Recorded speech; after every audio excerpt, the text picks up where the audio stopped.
Good afternoon, everybody. President Gray, members of the City Council, guests in the chamber today, and citizens of Omaha, it's such a pleasure to be with you today. This is my fourth State of the City address, and I am more optimistic about the future of our great city than I have ever been before. I'm proud of our progress, and I am excited about our future. Omaha is stronger and safer. Our city is growing. Employment and wages are up. Construction and development are strong, and our economy continues to expand. At its beginning, our city was focused on agriculture, meat packing, new railroads, breweries, and warehousing. Unique ethnic neighborhoods evolved that brought character and life to Omaha. Many of these unique places are still thriving today, and yet much has changed. Agriculture, food processing, and rail transportation operate much differently. Along with these industries, banking, insurance, technology, investments, manufacturing, education, and healthcare now drive our economy. What hasn't changed, though, is the determination and the character of those with whom we share our city, our friends, our neighbors, and our families. The people of Omaha are hardworking and dependable, creative and entrepreneurial. We are caring and generous, optimistic and engaged. We protect those close to us, and we look out for our friends and our neighbors. The citizens of Omaha regard public safety as our primary responsibility, and that's why it's our top priority too. The public measures our success by their own personal safety. Success is also measured by crime reports, statistics, and police and community relations. The support we provide for our officers through improved staffing, training, facilities and equipment, and our partnerships with our community organizations also leads to our success. In 2016, the number of shootings in Omaha fell to a 10-year low. The number of homicides is below 30, a 13-year low. Omaha is one of the few major cities in the country to report decreases in both of these violent crimes. Despite our progress, those numbers represent lives lost or changed, and we owe it to those families to continue to improve. The number of complaints against our officers is extremely low. Reports of excessive force are down, and the OPD clearance rate is far above the national average in all 7 indexes. These numbers tell a story of a professional police department that is responsive to the needs of our community. We have increased the number of officers for the 3rd straight year, and another recruit class will graduate in 3 weeks. This class brings our sworn strength to 860 officers, a historic high. The new Southwest Precinct is open in Millard, the first new precinct building in 10 years. We have purchased body cameras and developed policies to protect officers and the public. The ShotSpotter detection system has expanded. And for the first time, we have committed taxpayer dollars to support the PACE program and the officers who volunteer their time to coach and to mentor young people. Thank you to every police officer who participates in PACE and other organizations that provide positive activities for our youth. Under the leadership of Chief Todd Schmatter, Omaha sets an enviable example for communities that struggle with police-community relations and the often delicate balance between civil rights and public safety. And this does not happen by luck. This happens because of hard work and trust. And we are all grateful that the violent attacks against officers that other major cities have had this past couple years have not occurred in Omaha. And I thank every police officer for your commitment to the safety of our citizens. How do we continue to improve on our progress? Right now, we are carefully studying our future needs to develop the next 3-year strategic staffing plan for the Omaha Police Department. And as our city grows, we will also need a 5th police precinct. Chief Schmatter and I are developing those plans now. It will be a priority to fund this project in our 2018 through 2023 capital improvement plan. In 2015, we have also completed a 25-year strategic fire facility plan for future emergency response needs.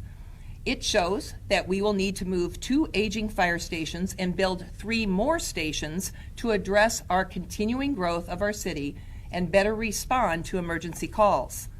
The stations that we will move are in South Omaha and in Central Omaha, and these projects are already funded in our capital improvement plan. The study also shows the best locations for 3 new stations will be near 168th and Fort, near 204th and Dodge, and near 132nd and Military. And after more than a 5-year absence, Truck 53 at 80th and Dodge is back in service. And this is a result of successful contract negotiations with Local 385. The benefit is to the taxpayers who expect and deserve a high level of fire and emergency response protection. This summer, we will return Medic 78 to Northwest Omaha and put it back into service to serve this growing part of the city. Medic 78 will be located at the fire station north of Blondo at 144th Street.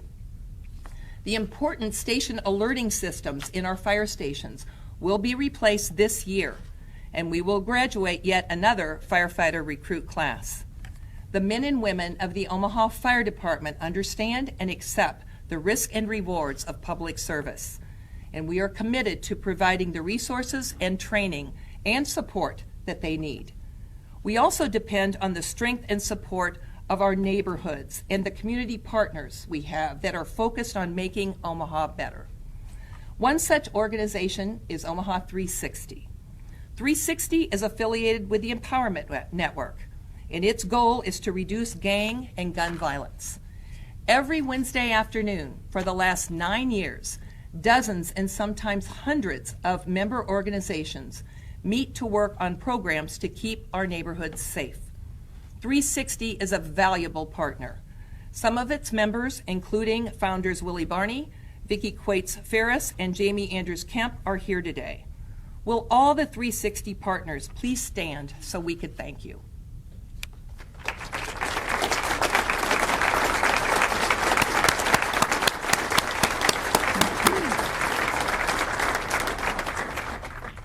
Violent crime tears at the heart of our city. More progress must be made for our city to reach its full potential. This has been and will continue to be my daily unwavering commitment. Shifting to our local economy and our promise to control city spending and reduce the tax burden. The state of any city is viewed in part on the level of taxation, the services that are provided in return, and the ability of taxpayers to afford it. I am proud that over the last 3 years we have reduced the city's property tax levy twice. However, recent property valuation increases by the Douglas County Assessor jeopardize our progress of lowering your tax burden. These increases will lead to unaffordable tax bills for many citizens if other local government subdivisions do not start reducing their levies too. I have already committed that if these high property valuations remain, the city will do our part by further reducing our levy. We must ask the other taxing entities to do the same. Our state relies disproportionately on property taxes. For years, the legislature have studied the state's tax structure, but have not taken any action to address it. Now the taxpayers have to deal with the consequences.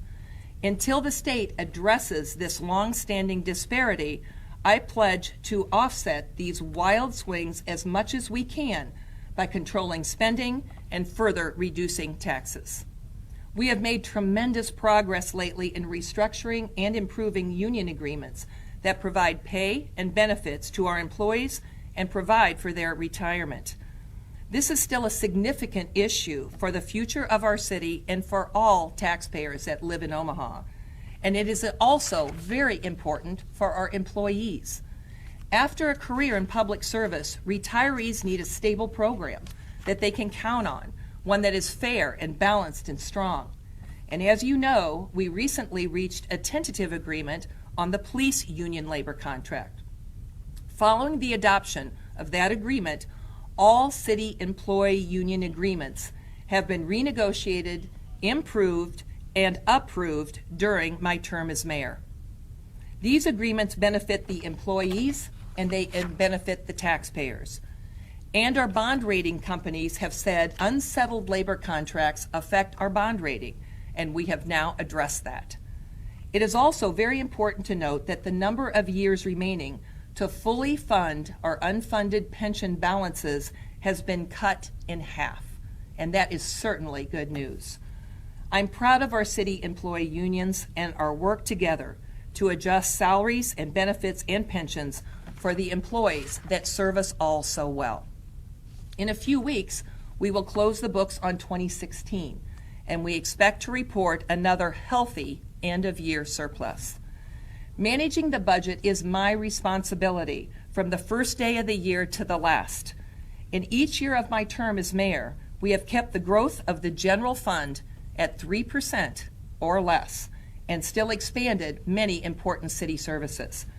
We are spending your money carefully without taking shortcuts on the services that you depend on. Employment and wage growth are strong in Omaha. These trends are encouraging for those who want to start a business, find work, or earn a promotion. For these reasons, a nationwide job search firm ranked Omaha as the third best city in which to find a job last year, up from number 7 on the same list in 2015. They noted our low unemployment rate, our vibrant economy, solid population growth, and continued livability. Development and construction ended the year in a strong position, and we are confident that that will also continue. In the last 3.5 years, we have issued over 50,000 building permits at a value of over $2.6 billion. So you can see our private sector partners are making a tremendous long-term investment in Omaha. For small and disadvantaged companies, we are working hard to become established and grow, we support the REACH program managed by the Greater Omaha Chamber of Commerce. The success of this program is very important to me. When small businesses grow, our economy grows. Providing financial support to our nonprofit partners that provide job training and placement is a high priority of my administration. Many agency directors are here today representing programs that we support financially. They train our citizens returning to the workforce from prison, mentoring programs, and support for tech startups. Will you all please stand and be recognized?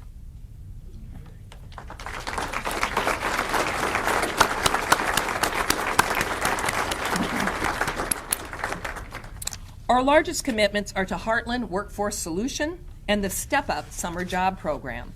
For the last 3 years, we have contributed $500,000 to Step Up. In 2018, I have pledged to increase that funding to $1 million to help the program grow to a year-round training program to prepare teens and young adults for careers. More jobs and better opportunities have a positive effect on public safety, civic engagement, housing, and Omaha families. In the months ahead, we will create a new neighborhood planning division in our planning department. Neighborhood planning will be intensely focused on quality of life issues such as housing, employment, and neighborhood safety. The successes that we have had in Prospect Village, Deer Park, Benson, Florence, Blackstone, and Old Town Elkhorn will be expanded to meet the needs of our diverse neighborhoods in every city council district.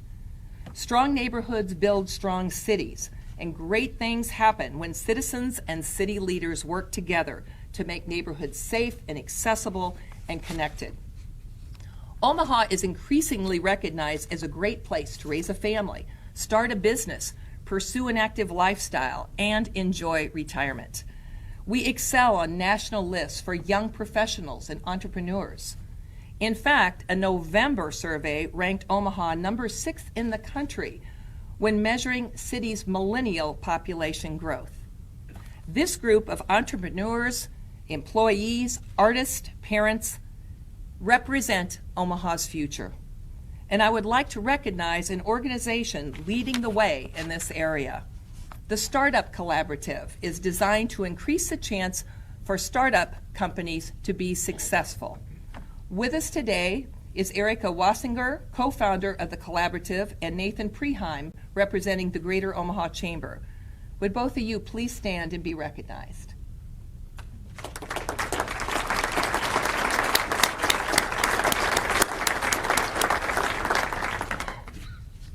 I'm excited to tell you that the Startup Collaborative accepted the city's proposal to be part of the 2017 Jumpstart Challenge. For only the second time, the Collaborative invited organizations to present a challenge that aspiring entrepreneurs could solve. This is the challenge that we presented. How can local governments better promote initiative and engage citizens? Beyond social media, websites, email, public hearings, and community meetings, how can cities reach citizens, and how can citizens reach us? Next week, the problem-solving entrepreneurs will present their solutions, and we will pick one idea to pursue.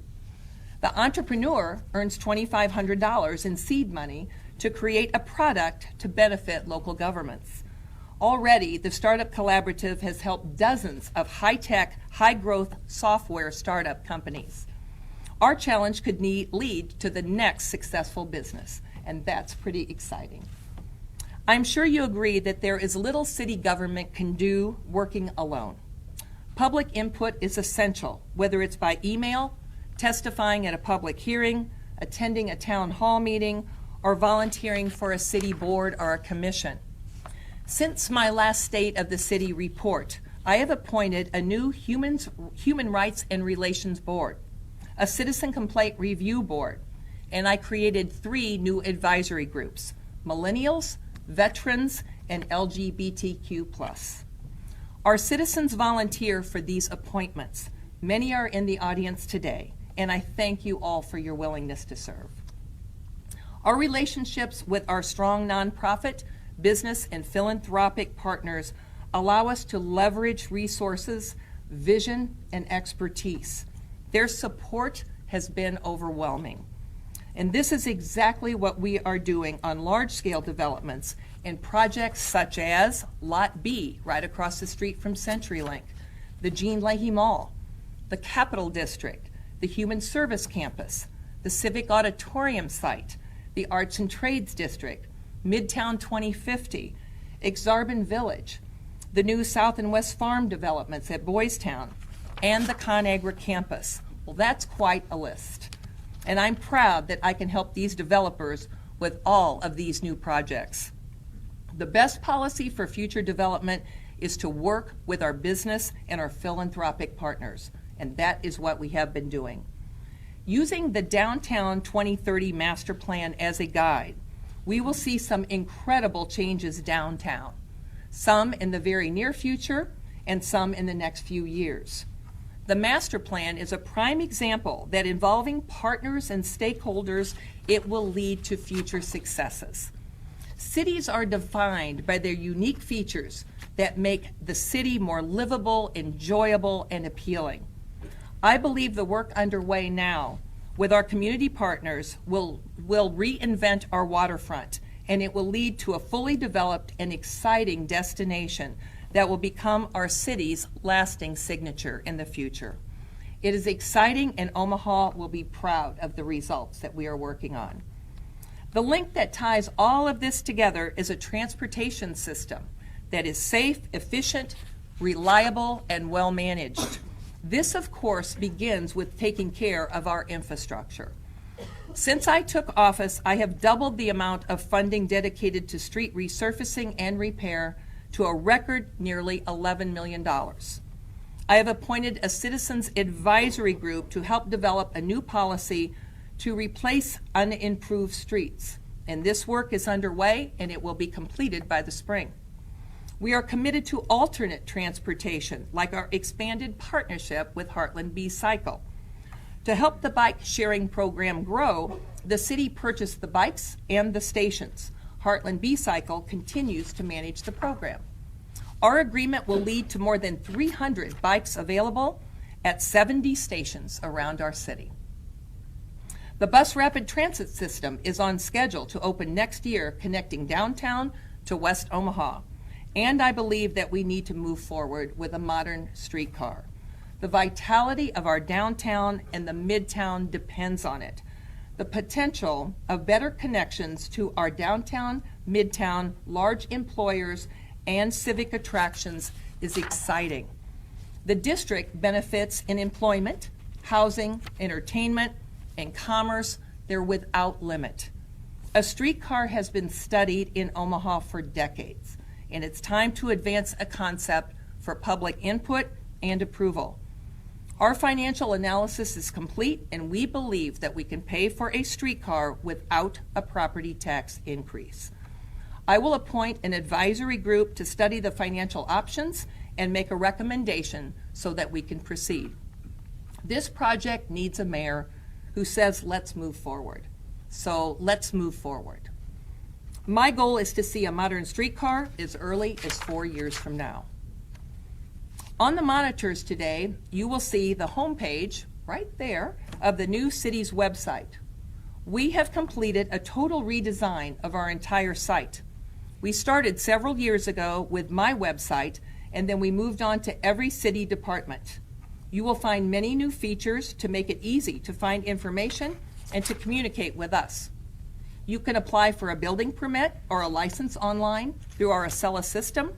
You can review our strategic plan and our annual report cards, contact the mayor's hotline, apply for our job openings, view the city budget and financial reports, and request public documents.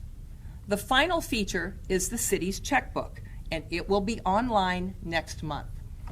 Our technology provider.com has worked diligently for over a year on a large-scale financial project. This has included the city's checkbook that will provide taxpayers with data directly from our finance department. Open and transparent government is your right, and it's our responsibility. I want to extend my appreciation to the City Council for your input, your proposals, and your support. And we have certainly accomplished a lot by working together. When we have differing views, which is to be expected, we resolve them in a manner in which the taxpayers expect. In June, we will lose the experience and the leadership of two outstanding City Council members, Councilman Thompson and Councilman Granat. Your service and contributions to our city and state are going to be very hard to replace. I've had the rewarding experience of working with both of you as a fellow council member and now as mayor, and you both will be missed. And there's someone else who will retire next month, City Clerk Buster Brown. When I was a brand new city council member nearly 8 years ago, someone told me, if you ever need help, information, or just want a straight answer on anything at all, just ask Buster. Buster, thank you for 30 years of service with the city of Omaha.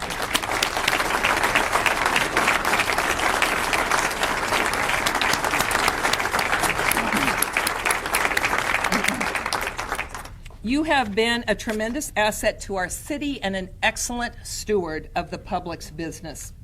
You will be missed greatly. So I want you to be sure and tune in every Tuesday to watch the city council meetings, or not. But I have talked before about Omaha's spirit. We recognize this spirit uniquely as ours. This spirit is greeting a new family moving in down the street, a good deed from a neighbor, and trust in each other in times of challenge. The Omaha spirit is personal, and you see it everywhere. The Omaha spirit will help us overcome obstacles, and it will be passed on to generations to come, and it will make our future even brighter than it might seem today. Finally, we started 4 years ago with a vision to make Omaha safer, to make city government work better for you, and to grow our economy. And we have done that. With homicides at a 13-year low, the first tax levy cuts in 14 years, and 12,000 more jobs in Omaha, People believe we are on the right track. In the months ahead, we will, of course, continue our relentless focus on the fundamentals.